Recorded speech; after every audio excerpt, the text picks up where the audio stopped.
At Christmas, my parents proudly handed my sister the keys to a vacation home. Moments later, they turned to me with a smug smile and shoved mortgage papers into my hands, saying, "This is the best present." Right. What else would you use your money for if not for your sister? When I refused, they escalated by bringing a lawyer to pressure me. What they never expected was that I'd show up with 5 police officers and 2 lawyers of my own, ready to turn their scheme upside down. My name is Kelly Morgan. Even now, at 25 years old, my place in the family hasn't changed. Ever since my younger sister, Nicole, was born, I've always heard you're the big sister. So you should set example. Nicole is 3 years younger than me and has always been a brilliant student. Even as a child, while I was struggling with middle school math, Nicole was already solving high school level problems. My parents would stick Nicole's report cards on the fridge and show them off proudly to the neighbors. I lost count of how many times I heard my mother say with delight, "Nicole is so talented. She has such a bright future ahead." Meanwhile, the only words I ever heard were, "You'll have to work harder if you don't want Nicole to leave you behind." One day during high school, my mother casually said, "Kelly, you'll start working right after graduation." Right. It was as if she didn't care about my future at all. My father added, "You'll probably get a part-time job, a local cafe, and eventually get married and settle down." They had no idea I was saving up money from working at a restaurant, after school and on weekends, or that I was secretly studying business on my own. Nicole just smiled gracefully and said, "Kelly's always been practical like that." She didn't mean in a bad way, but those words still stung like a needle. That night I cried alone in my room, glancing at the brand new MacBook Pro my parents had given Nicole for her birthday. While I studied online marketing on my old second-hand laptop, I swore to myself, one day, I'll prove them wrong. I promised myself I'd achieve success that could rival Nicole, the golden child, as my parents called her. But back then, I didn't yet realize something important. No matter how successful I became, my parents would always see me as their lesser daughter. The following year, I graduated high school and started working at a small local marketing firm. The pay was low, but I was able to gain real digital marketing experience. I studied at community college at night and worked as a freelance writer on weekends. My parents dismissed all my hard work as small-time jobs and at every family gathering. Nicole's achievements were always the center of attention. Nicole, meanwhile, was living the dream at Harvard. The year Nicole graduated from college, Christmas became an unforgettable nightmare for me. On December 23rd, our whole family gathered at our house in the snowy Chicago suburbs. Nicole had just graduated with honors from Harvard, earning a degree in art history. A new graduation photo of hers was displayed in the living room, and my mother proudly showed off to every guest. "This year we have a very special Christmas present," my mother announced, unable to hide her excitement. My father took out a thick envelope and handed it to Nicole. "Well done, Nicole. You're the pride of our family. This will help you start your new life." Inside was the deed to a vacation house in Aspen, Colorado. A beautiful home with 3 bedrooms, 2 baths, and a breathtaking mountain view. Price tag $450. Ling ling ling. Nicole burst into tears. Thanking our parents, and everyone hugged each other except me. I just sat at the edge of the sofa, staring at the scene in disbelief. "That's wonderful," I said with a forced smile, silently calculating that the savings I'd built up over 5 years didn't even amount to a fifth of the value of Nicole's new vacation home. After Christmas dinner, my father called me into his study. "Kelly, I need to talk to you," he said. Suddenly, serious spread out on the desk were mortgage documents about Nicole's vacation house. We couldn't pay for it all at once, so we'll be making payments for 30 years. About $2,000 a month, including interest. I stared at him, confused. "So I want you to cover half, just $1,000 a month." He said it as if it were the most natural thing in the world. "Nicole just graduated and doesn't have a stable income yet. You've been working since high school. And you're single. So you can afford it, right?" I felt the blood draining from my face. "Dad, you bought a $450 vacation house for Nicole without ever discussing it with me. And now you expect me to pay for it." My mother walked into the study. "Kelly, It's only natural to help your family. Nicole worked so hard in college. This is the least we can do for her. Why should I have to pay for Nicole's vacation house? My father's face turned red. Have you forgotten all we did for you for 18 years? The food. The house. The education. Now it's your turn to get back to the family.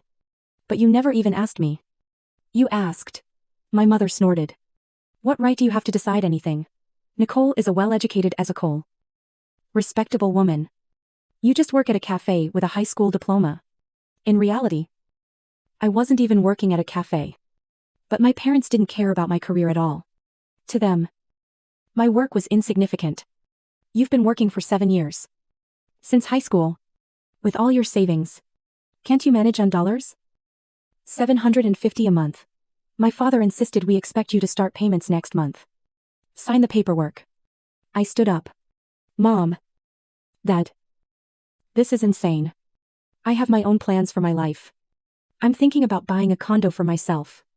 A condo? My mother scoffed. What makes you think a high school graduate like you deserves that Nicole's future matters so much more? She'll have a real career. Marry a wonderful man, and build a beautiful family. I stood up and grabbed my coat. Mom. Dad. I absolutely refuse. I want to make it perfectly clear right now that I will not pay. My father's face turned bright red. Kelly. Sit down. This conversation isn't over. It is for me. I headed toward the study door. Demanding $1,000 a month without even discussing it with me. Are you out of your mind? Wait. My mother shouted. You don't have a choice. This is your duty as a family. Goodbye. I closed the door behind me and left the house without looking back. I cried in my car. Thinking about what family really meant. It wasn't about love. It was all about hierarchy and usefulness. I was always at the bottom. Always the one expected to make sacrifices. For a week after, I refused to pay for Nicole's vacation home. My phone wouldn't stop ringing.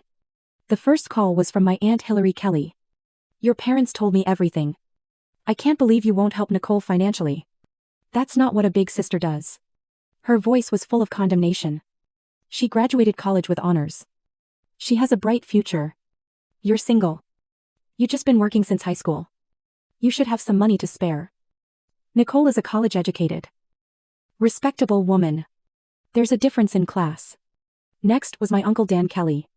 Do you want to disgrace the family? Your parents are worried sick. Nicole is the pride of this family.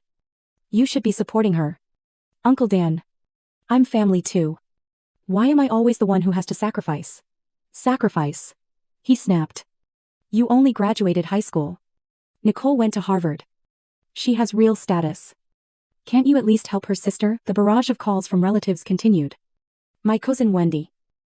My great-uncle Frank and my Aunt Hillary. Every single one of them said the same thing since I was single. Only had a high school diploma. And was just working a regular job. It was only natural for me to support Nicole. The promising university-educated one. But the call that hurt me most was from my grandmother. Dorothy Kelly. I'm so disappointed in you. In my day, women always put family first and made sacrifices. That's how it's supposed to be. I didn't raise a selfish woman like you. Grandma. I love my family too. But being forced to pay such a huge sum without even being asked. You have no right to decide. You only graduated high school. Nicole is an educated one. Respectable woman. It's your job to support her. Know your place. Even my job started to feel the impact. My mother called my company. Sobbing to my co-workers that her daughter had abandoned the family. That afternoon.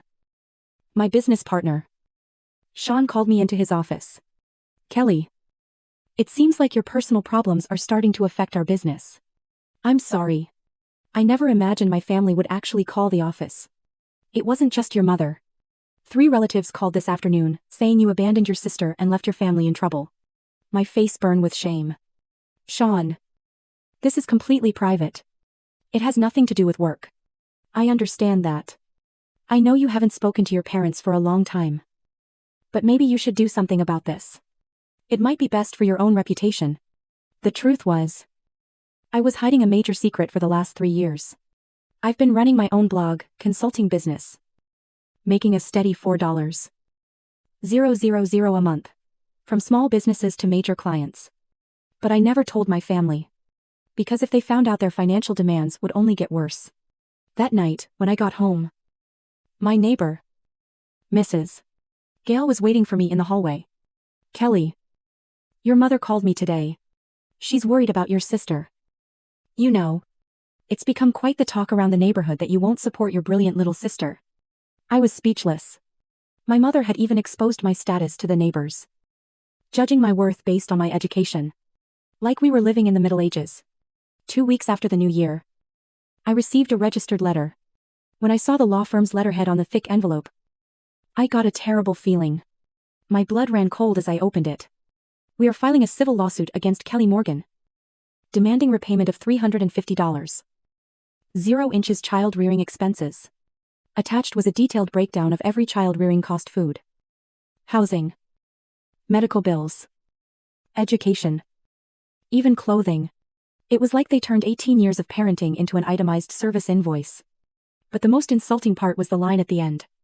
"The defendant, despite only holding a high school diploma, has a stable income, and therefore, has a social and moral obligation to support the family member with a college education." That night, my mother called Kelly. "I hired a lawyer. Playtime is over. Pay the $350. 0 inches full right now. Or else what, I'll ruin your social standing. I'll make sure everyone at work and in the neighborhood knows what a heartless, cold person you are. You're a disgrace. Just a high school grad who abandoned her family." The next day, my mother showed up at my workplace, shouting at the front desk, "Bringing me my daughter. I want to see the heartless, ungrateful high school graduate who abandoned her family." Security rushed over. But my mother refused to back down. "Everyone listen to me. Kelly Morgan is a heartless woman who abandoned her family. She refuses to support her college graduate's sister and is making her parents suffer. She's been working since she graduated high school. If she won't help her struggling little sister." My coworkers stared out the windows, pointing at me. The humiliation was unbearable. Soon after, the online attacks began.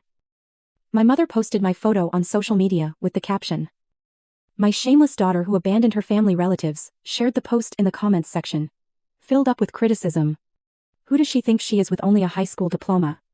Of course she should help her sister. She's single with no kids. She has plenty to spare. That's why I made up my mind. I couldn't take any more of my family's emotional and financial manipulation. It was time to fight back. It was time to reveal the truth. I'd been hiding. I hired the best attorney I could find, Mary Ford. She specialized in family law, particularly cases of financial abuse. At our first meeting, I laid everything out.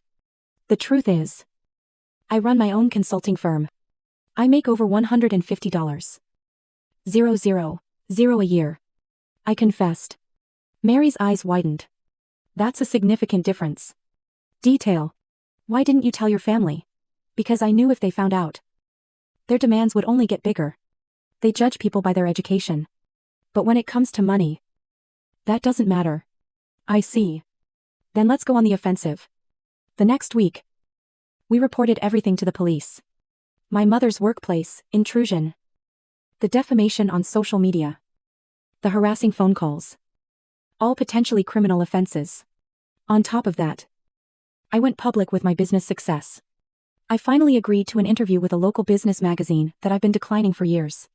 Within days, an article ran, "Female entrepreneur achieves $150. 000 annual income by age 25. The article covered my company, my client list, and my vision for the future. The day the article was published, my father called in a rage. "What is this? If you're making that kind of money, why won't you help Nicole, Dad?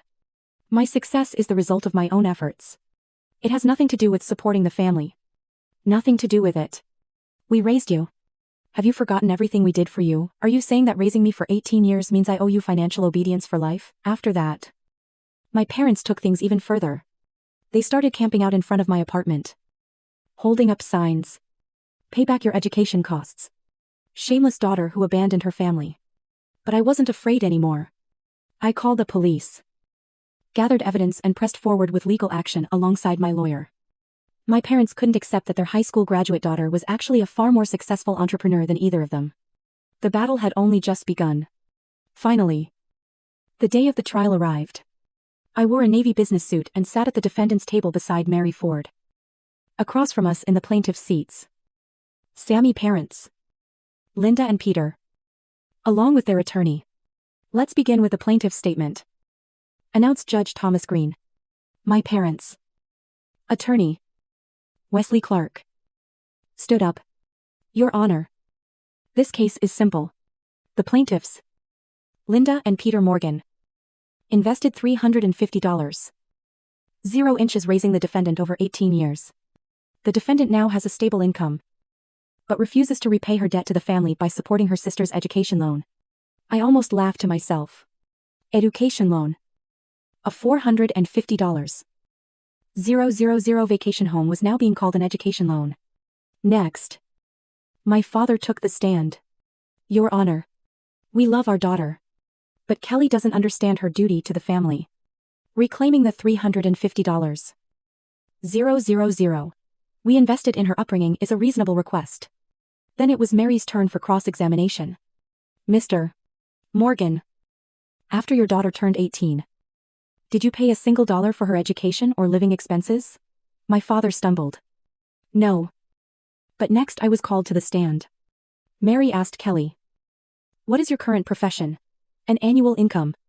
I run a digital marketing consulting firm. I make about $150. 000 a year. A stir went through the courtroom. My parents' faces turned white. When did you start this company? 3 years ago. After high school. I gained experience at a local company while taking night business courses and gradually build up my own client base. Did your parents know about your success? No. They always referred to me as just a high school graduate and didn't refer to me as my sister, who was a promising college graduate. I knew if they found out about my success, they demand money. During cross-examination, the plaintiff's attorney questioned my loyalty to the family. But I answered calmly. I love my family. But love and financial exploitation are not the same. Demanding that I pay for an expensive vacation home, I never agreed to isn't love. That afternoon, evidence was presented about my parents' workplace harassment, social media defamation, and threatening phone calls. According to police testimony, my parents' actions clearly constituted stalking and defamation. Judge Thomas Green delivered his verdict after reviewing this case. I am dismissing all claims made by the plaintiffs. There is no legal obligation for an adult child to repay parents for the cost of their upbringing. This is a well-established principle of family law. Furthermore, the harassment against the defendant cannot be overlooked. I am issuing a restraining order against the plaintiffs. They are prohibited from coming within 500 feet of the defendant, visiting her home or workplace, or contacting her by phone, email or social media. After leaving the courtroom, Mary Ford turned to me. This is a total victory. With this restraining order, they won't be able to harass you anymore. The next morning, my Aunt Hillary showed up at my office. She had been at the trial the day before, but left without saying a word. Kelly, I couldn't sleep last night. She looked exhausted as she took a seat. We were completely fooled. Your parents told us you refused to pay for Nicole's grad school loan. I had no idea it was actually a $450. 000 vacation home. And Hillary, I was shocked, too. I can't believe they lied to everyone. That's not all. She shook her head. They told us you were just a high school grad working at a cafe. So we looked down on you. But in reality, you're a successful entrepreneur making $150. 000 a year.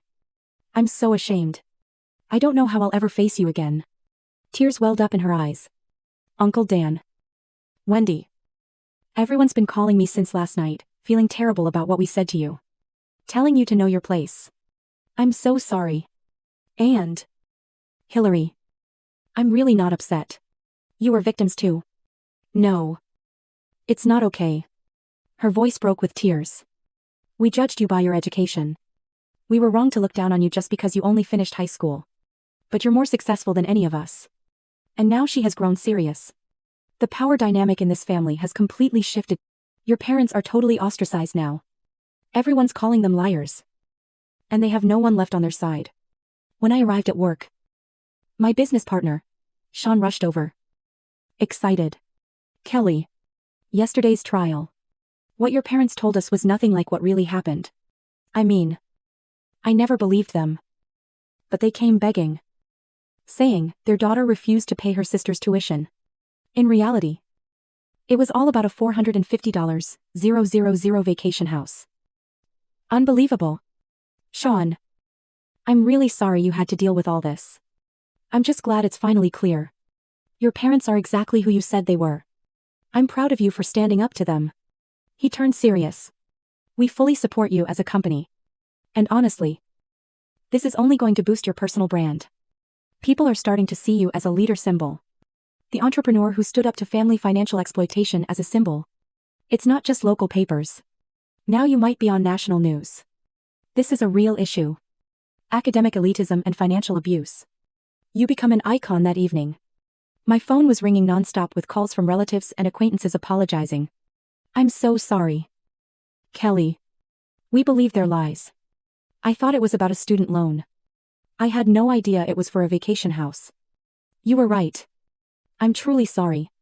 That night, as I quietly ate dinner in my apartment, I thought to myself, now that the truth was out, my relationships would be fundamentally different. But that wasn't a bad thing. Only the people who truly understood and supported me would remain. A few days later, the police called Miss Morgan. We've explained the restraining order to your parents. We've warned them that if they violate it, they may be arrested. Please contact us if you need anything. For the first time, I felt truly free. Legally and socially.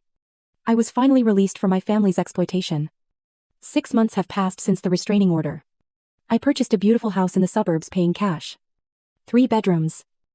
2 bathrooms. A spacious backyard. It cost $250. Ling ling ling. Half the price of Nicole's vacation home. But it was perfect for me because it was mine. Earned through my own hard work. A symbol of true freedom. One afternoon in October, the doorbell rang. I checked the intercom monitor and saw Nicole standing there. She was thin and haggard, with none of her old sparkle left. I hesitated for a moment, but opened the door. Kelly. Can we talk? Her voice was trembling. We sat in the living room. Nicole's eyes filled with tears as she began to speak. Kelly. I'm really sorry. I was wrong about everything. About what? About Mom and Dad. About you. About myself, all of it. Nicole covered her face with her hands. I never wanted that house. But Mom and Dad kept telling me. It's what you deserve. Of course. A Harvard grad should have something like this. Even though I knew I couldn't make the payments. I listened quietly. It wasn't until the trial that I saw things clearly. How successful you were. How much you supported the family and how spoiled I'd been. Tears rolled down her cheeks. Mom and Dad always call me the golden child. But I see now they were just using me to maintain their own image and to satisfy their own need for validation. Nicole. No. Let me finish. She raised her hand. I couldn't keep up with the house payments and the bank ended up foreclosing on it. Mom and Dad were furious. Now they're telling me to apologize to Kelly and ask for her forgiveness. But I finally realized they never really loved me either. They were just using me. Nicole stood and walked to the window. Kelly. After high school, you built your life entirely on your own. Meanwhile, Mom and Dad paid for everything for me. My tuition. My living expenses. Even after graduation. I just stayed at home saying I was looking for something artistic instead of actually working. So what about now? I finally got a job. I'm working as a graphic designer. A local ad agency. The pay isn't great. But it's the first money I've ever earned for myself. Nicole turned back to face me. Kelly. I'm really sorry I almost ruined your life. I took a deep breath. Nicole. I don't blame you. We were both victims of Mom and Dad's manipulation. You were used as the golden child and I was used as the ATM. Do you forgive me, of course? But I have one condition. I said seriously. Don't let Mom and Dad control you anymore. Live your life for yourself. And don't ask me for financial help. I promise. She said. Her voice trembling with tears. We ended up talking for 2 more hours about childhood memories. Our parents' controlling behavior and hopes for the future. For the first time, we were able to speak as equals. As real sisters. After Nicole left, I went out to the garden to tend to my roses. The seedlings I had planted in spring had bloomed beautifully. The roses I grew myself seemed especially lovely in November. Just as I expected. It happened. A letter from my mother arrived because of the restraining order. She couldn't contact me directly. But Mel could still reach me. Dear Kelly. We're getting older and are worried about our future. We heard you bought a house and it sounds big. Would you let us live with you? We're family. After all. And families are supposed to help each other. Let's put the past behind us and start fresh with Nicole. I couldn't help but laugh as I read the letter. Nothing had changed this time. They were trying to use their retirement anxiety as leverage to move into my house. I consulted Mary Ford about it. As expected. She said. But with a restraining order in place, they can't put any direct pressure on you. You're safe. I wrote a reply to my mother. Ma'am. Your plans for your retirement are your own responsibility. I'm an independent adult living my own life. There's no place for you in my home. I will not accept any such request from now on. Kelly. After sending a letter, I call my real estate agent. I'd like to upgrade my security system. That night, I went out into the backyard and looked up at the stars. At 25, I had finally found true freedom. Freedom to live by my own values. Not bound by my family's expectations or demands. Next year, I plan to expand my company and take on new business ventures. And the more I succeed, the more it will prove that the path I chose for myself was the right one. Maybe my parents are still plotting to move into my house. But I'm not afraid anymore. As I walked back inside, I smiled. This isn't an ending. It's the beginning of a new life. A life where I make my own choices, take responsibility for them, and build my own happiness. I have finally, truly grown up. And tomorrow, and every day after, I'll keep living as my true self. Story 2. When I finally returned home after months of exhausting volunteer work overseas, I expected a warm welcome. Instead, I walked into my own house and froze. My parents had completely remodeled it for my sister's kids without ever asking me. With smug smiles, they told me it was all preparation for when I'd become her full-time nanny. As if my dreams, sacrifices, and choices meant nothing. That was the moment I decided to remind them whose house it really was. This is preparation for you to take care of your sister's unborn child. My mother said unapologetically. As if it were her rightful claim. In front of me was the living room, which should have been my castle, transformed into a pitiful child's room. The wallpaper had been stripped away and replaced with a jarring animal pattern in bright, painful colors, instead of the soft cream it used to be. The floor was covered with thick mats to prevent injuries. And in one corner sat a baby crib that still hadn't been unpacked. My father, who seemed pleased with himself, crossed his arms and said, "Well, surprised. We managed to get this ready before you came home." Surprised? That was far too mild a word to describe my feelings. A boiling mix of anger and despair, of being betrayed, churned in my stomach. My name is Sarah. I had just returned to my home country, a few hours ago. After a year of volunteer work abroad, I purchased this little house with funds I had saved up during my student days. It was my first and biggest purchase in life and a symbol of my independence. I was excited for the new life that was about to begin. I would use the experiences I gained over the years to build a new career. This house was supposed to be the foundation for it. But my real parents and sister had trampled on my castle, painting it without my permission. My sister Kelly had always been that way. She couldn't be satisfied unless she got everything she wanted without caring about how it affected others. And my parents had always pampered and condoned Kelly's behavior. If she went off track, it was never her fault. They always blamed it on someone else or circumstances cleaning up after her while I was abroad. I had heard that Kelly was pregnant. The men had disappeared early on, and in the end, my parents were taking care of everything. However, I never imagined that the consequences would reach me so far across the ocean. While returned to my house after a year, I was welcomed by my parents, who looked proud, and my sister Kelly lounging on the sofa, rubbing her swollen belly. Then I was hit with the words I shared earlier. "Can you explain what this is all about?" The voice I squeezed out from my throat sounded surprisingly cold. Even to myself.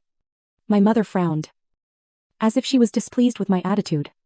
"It means exactly what it says. Ellie is going to be a mother soon. You're single and looking for a job. Right. You should have plenty of time. Since we're family, It's only natural to help each other out. Helping each other and illegally renovating my house are two different things. Try to take over. My life is completely different. My mother's face showed sheer exasperation in my rebuttal and she let out a sigh. You really lack charm. Don't you?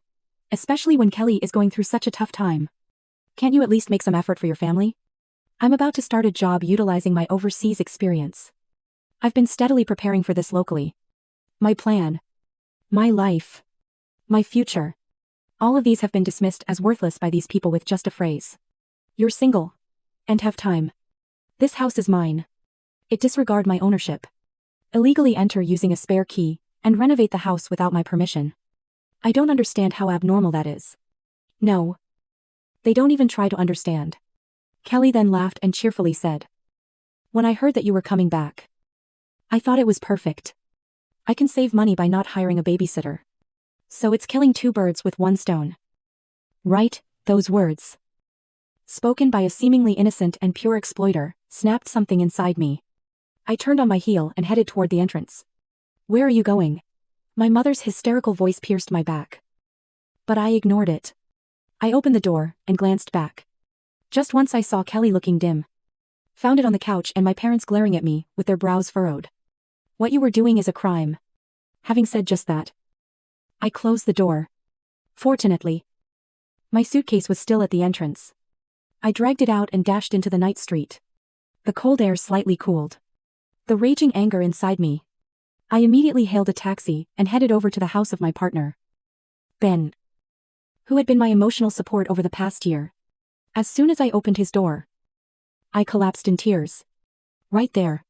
He said nothing, simply rubbing my back in silence.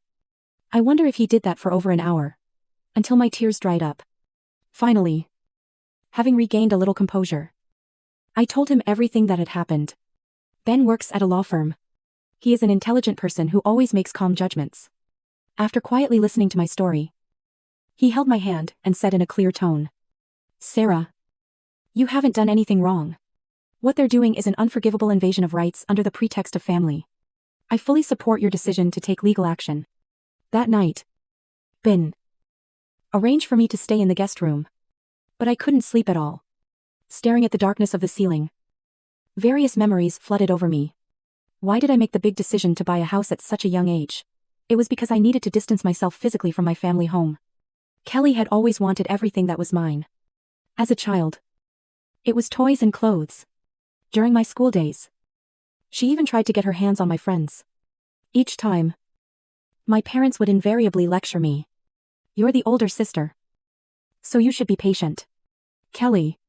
Still, child Kelly. Selfishness was a monster, nurtured by my parents' overprotectiveness. Even when I said I was going to do overseas volunteer work, my parents vehemently opposed it. It's dangerous for a girl to go overseas alone while they pretended to care about my well-being with their words. Their true feelings oozed out from every corner of their speech. And what will happen to Kelly if you're gone? If something happens, you won't be able to be there for her. Looking back, it was clear that it wasn't a concern at all. The real worry was simply that I would go somewhere beyond my comfort zone control, and no longer be available as a convenient tool for Kelly. For them, I was always meant to be a supporting character for Kelly and a safety net for when things went wrong. My life, my dreams were always secondary. This is why I needed to build my own castle to escape from their grip. Then, a week before my departure, that dreadful battle over the spare key unfolded. My parents arrived unannounced while I was unpacking at my new home.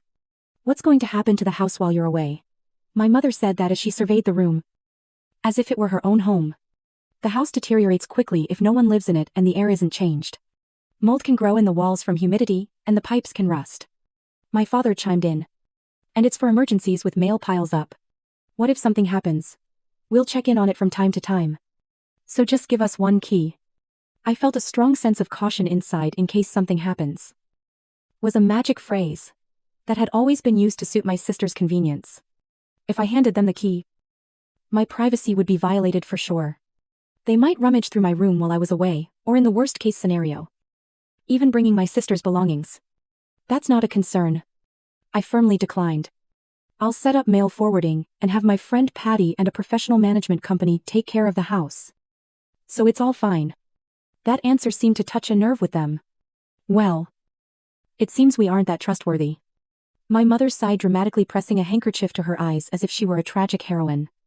Although we're your real parents, friends, and others are more important to you. Even though we're worrying so much about you. My father, hardly hiding his irritation, said, "Why can't you accept your parents' goodwill openly?" It was a usual pattern when I responded with reason. They twisted it into an emotional argument, trying to instill doubt in me. Me during the busy time before my departure. I didn't want to continue pointless arguments with them, which would wear down my mind any further. I took a deep breath and pulled the spare key from the drawer. Fine. I'll leave this with you. But promise me only in truly emergency situations, and absolutely do not enter the house without my permission. I now know that this insistence was completely meaningless at that time. In my desperate desire to escape their control, I traded a momentary peace for a single key. That moment of compromise led to this worst-case scenario. A year of volunteer work changed me. Even in poor conditions, people respected and supported each other. And above all, they lived standing on their own feet. There I learned the true meanings of independence and dignity. The right to live as a human being, not as someone's possession. I felt the importance of that in my bones. That's why I couldn't forgive them. They trampled over my home, the symbol of my dignity, with their shoes. They tried to lock me back in a cage. Or for Kelly. As dawn broke, my heart was set. The phrase "because we're family" was not a license to act without consequence. Rather, because we are family, there's a line that must not be crossed. I must fight to protect my life. Dawn came, even though I shouldn't have been able to sleep. My mind was surprisingly clear when I went to the living room. Ben was already brewing coffee and waiting for me. "You probably didn't sleep well. It's understandable," he said while placing a note on the table. It simply outlined the actions I needed to take. First, prepare your home's registration documents, and if possible, photos of the room before any renovations. Then report it to the police, informing them that someone has entered your home and made changes, without your permission as the owner. When the police arrived, reported your ownership, and request a site inspection. There's no need to get emotional. Just convey the facts calmly. The note also listed legal keywords like trespassing and property damage. They would use the word family as a shield. However, under the law, everyone is equal. The fact that you are the owner will be your strongest weapon. Don't forget that. Ben's calm words invigorated my heart. I was not alone. Just thinking that made me feel empowered. I prepare myself and press the call button on my smartphone. The electronic sound coming from the speaker resonated in my ears like a gong announcing the start of battle. 911. What is your emergency? For a moment, I was at a loss for words at the calm voice of the operator. I was about to confront my family, and I could not falter. Then I took a deep breath and spoke clearly. There has been an incident. My house has been illegally trespassed, and my belongings have been damaged. The culprits are my parents and my younger sister. When asked if my life was in danger, I informed them that I was not, and I was then directed to redial a non-emergency number. After explaining the situation again, the police agreed to come a few hours after the report. The intercom at Ben's house rang when I opened the door. 2 police officers in uniform were standing there. One was an older, calm-looking officer, and the other was a younger, earnest-looking officer. We sat facing each other at the living room table with Ben's support. I explained everything that had happened so far. I presented the property registration certificate and photos of the room saved on my smartphone before the renovations as evidence. The photos were casually taken right before my departure for volunteering to record the arrangement of the furniture. But now they were about to become decisive evidence. The older police officer listened to my story in silence, glanced over the evidence, documents, and nodded quietly. I see. I understand the situation. This may indeed be not something that can be handled simply as a family dispute. Since the current state of the house has been changed against your clear will as the owner, we need to conduct an investigation. Could you guide us to your residence? Upon hearing those words, I recognized the seriousness of the matter.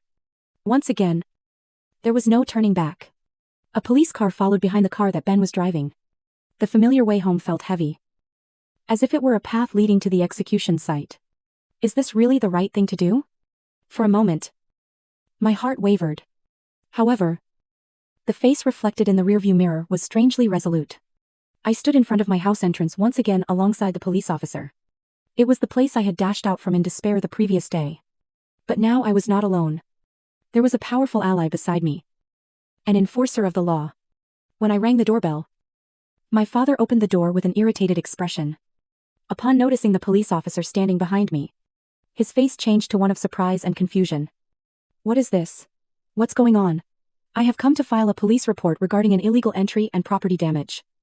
And my calm words. My mother would come out from the living room, raised her voice in a high pitch. A police report. What are you talking about? Why are you bringing the police right after yesterday? The older police officer began explaining to my parents in a calm voice. This is indeed the property owned by Sarah. Correct. I have been informed that you entered without permission, using a spare key, and made alterations to the interior without consent. My father, despite being flustered, raised his voice. We are family.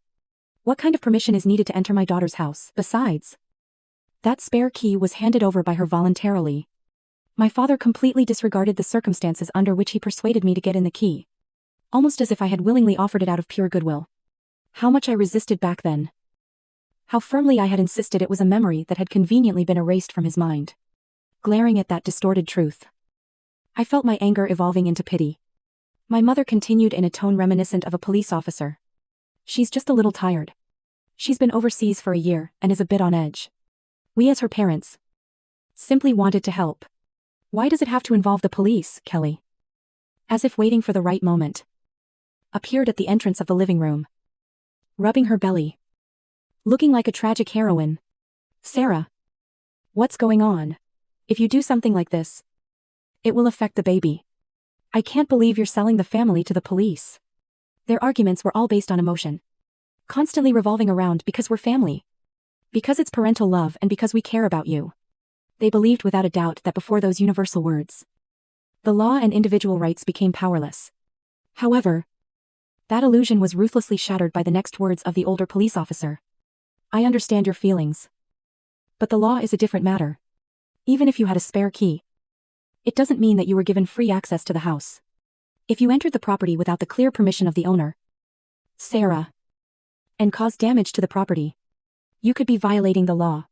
This is before being a family issue, a legal issue. I could see my father's face turning red with anger. You probably could not accept that their justice had been denied by societal rules. Don't mess with us. Are you trying to treat us like criminals? What's so terrible about changing the wallpaper a little? It's your fault, Sarah, for saying unnecessary things. My enraged father tried to grab at me. At that moment, the young police officer quickly stepped in and held my father's arm. Sir, please calm down. Any further action may be considered abuse of justice. Seeing my father being restrained, my mother seemed to change her strategy. She collapsed in tears, saying no. Don't do this. And began to loudly lament how she couldn't face the neighbors. It was an obvious act to draw sympathy from those around her. Kelly spat out, I don't care anymore, and disappeared deeper into the living room. It was a hellish scene, but my heart was oddly calm.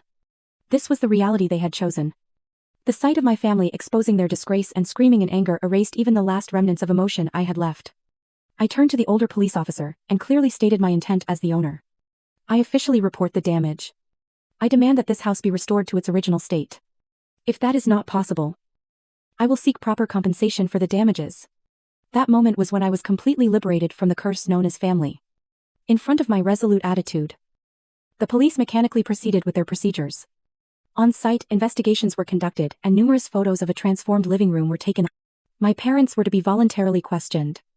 In the meantime, I contacted Ben to report the situation. Well done, Sarah. You've overcome the toughest hurdle. But the real battle is just beginning. Ben was right with the police's involvement. They were forced to understand whether they liked it or not, that their actions were legally impermissible. However, that did not mean they genuinely felt remorse.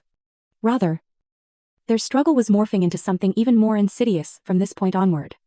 That night, my smartphone began to ring incessantly.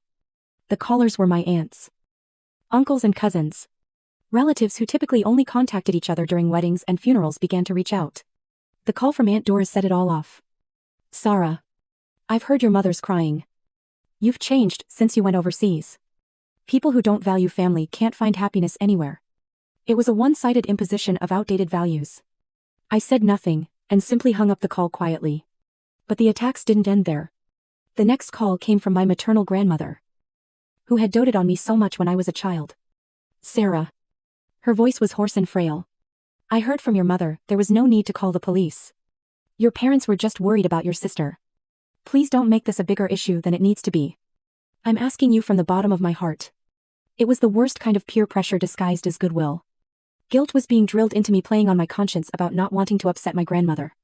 I bit my lip. Grandma. I'm sorry. But this is something I have to decide for myself. I had no choice but to hang up. After saying that, I felt as if a cold droplet was falling in my heart.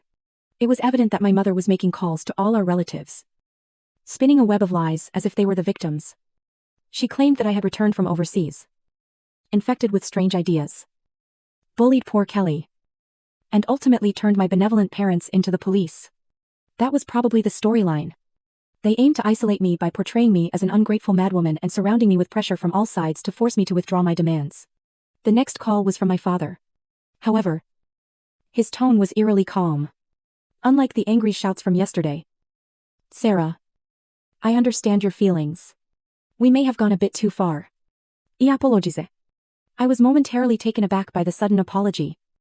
But upon hearing his next words, I realized it was merely his new negotiation tactic. But you need to face reality a little. How much do you think it costs to restore the wallpaper? We can't just procure that kind of money immediately. Instead, why don't we talk about something more constructive? For example, we could let Kelly and the others use the room as it is. In return, we would pay you a certain amount each month as rent. How about that? It's not a bad deal. Right. I was genuinely astounded. Rent. What meaning is there in a promise made merely with words? Until now, though they often beg for money, I had never been repaid. As promised, they would find some excuse to delay the payments.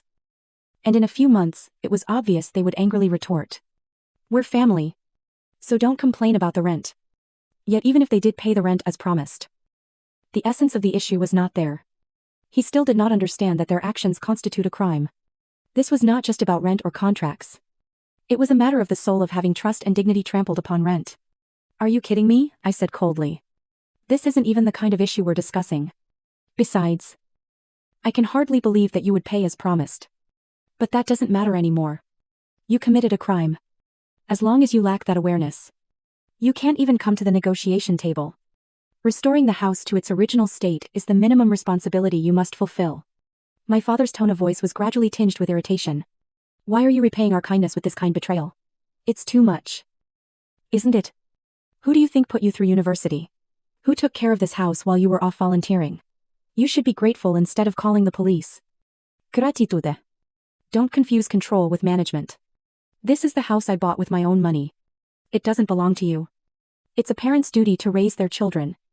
And if you boast about that as a favor, you are unfit as parents. I have nothing more to say. From now on, please communicate through my lawyer. Alavier. Are you really going that far against your family? Yes, I will. I realize that you see me not as family, but merely as a tool for your own convenience. I ended the call before my father got home. Anything back? My hand was sweating as I gripped the smartphone. My heart was beating fiercely. Strangely, I did not feel fear.